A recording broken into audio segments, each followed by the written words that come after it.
In this core workout, all you'll need is minimal equipment, a mat and a band.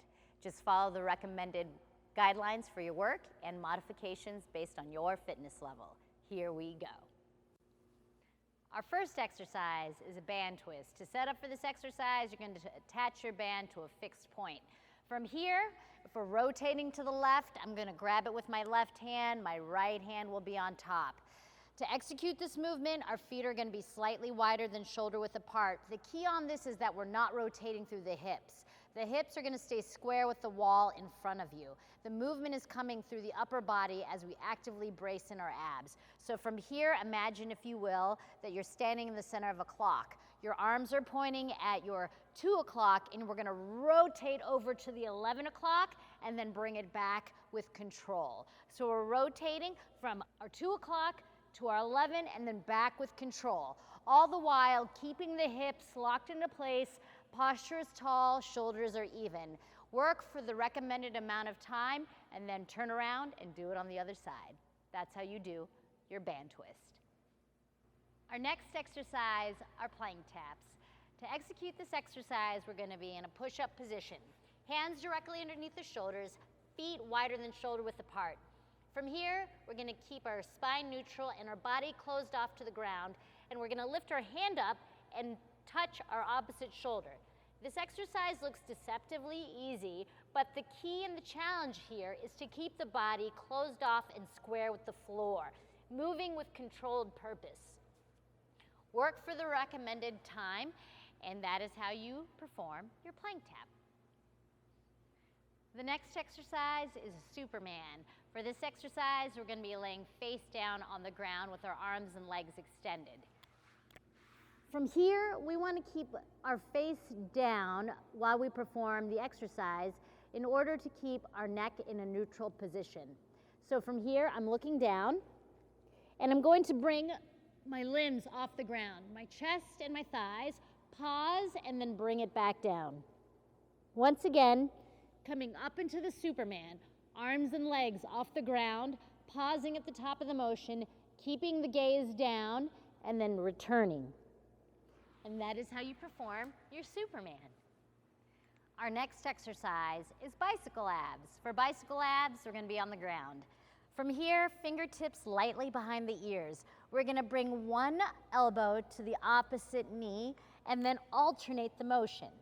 Notice how I bring my elbow in towards my knee and my chest stays up and my back is off the ground.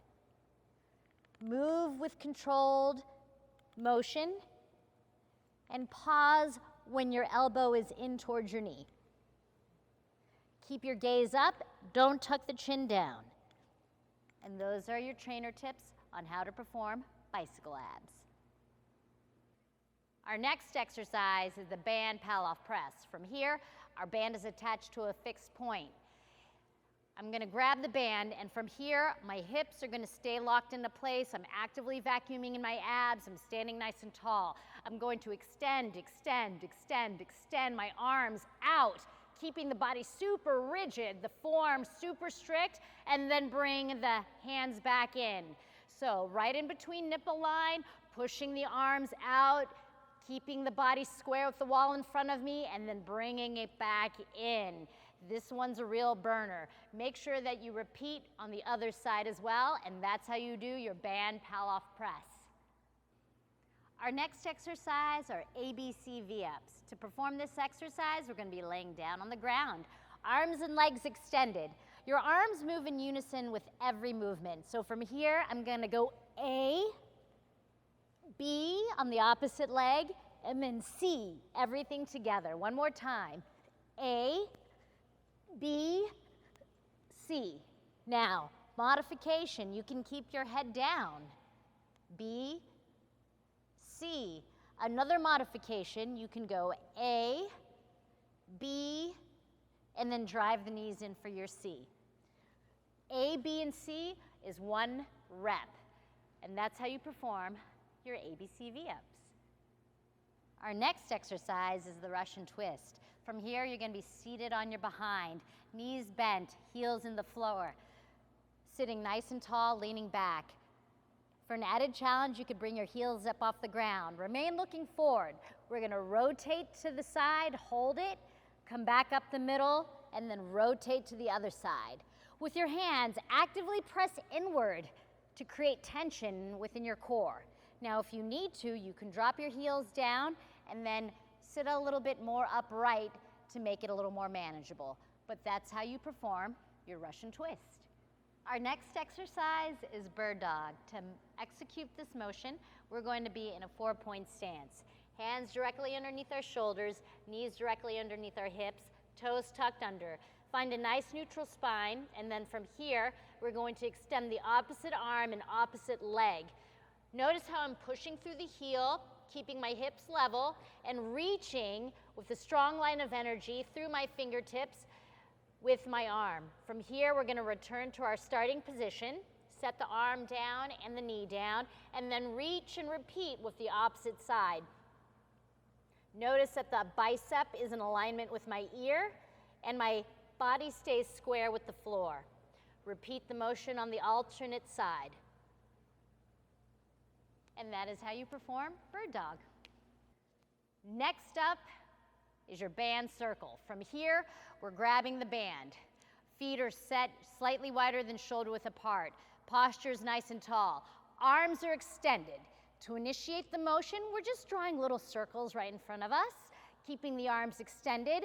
Arms are also about chest level, keeping the hips locked into place, keeping the circles really small. Our next exercise is planking. To execute the plank, we're gonna set up with our forearms on the ground, our elbows directly underneath our shoulders, our feet about hip width apart. I like to perform the plank with my palms up. Not only am I maintaining a nice neutral straight spine, I'm actively tucking my hips under. You'll see that my glutes are contracted, and I'm actively vacuuming in my abs. As an added challenge, I can make a tight fist and engage the muscle fibers in my forearms and my biceps. I'm squeezing through my entire body, engaging my quads, engaging my abs, engaging my upper body, holding a really rigid plank. And that is how you perform a plank. Our next exercise are dead bugs. To do this movement, we're gonna be laying down on the ground. From here, my knees are bent at a 90-degree angle. My lower back is actively pressing into the ground, so there's no gap between my back and the floor, and my arms are extended. From here, we're gonna go same side dead bugs. So that means my left arm and my left leg are going to extend while I'm actively pressing down into the ground. Notice the strong line of energy through the fingertips, pressing through the heel as well, returning to start, alternating on the other side. Go through the motion with good control and really focusing on engaging the core and pushing down into the ground with that lower back. And that's how you perform your same-sided dead bug. Our next exercise are side planks. From here, we're gonna set up on our forearm. My elbow's gonna be directly underneath my shoulder. My legs are gonna be stacked, and from here, I'm gonna drive my hips up into the air. From here, my chest is open. I'm actively vacuuming in my abs, and I'm creating a really nice strong line. Now, if I need to make a modification to make it more manageable, I can take that top leg and drape it over. Another modification I can do to make it a little more manageable is bend the knees and set the feet behind me. With all variations, make sure to actively vacuum in the abs, keep that body upright and perpendicular with the floor. That's how you perform your side plank.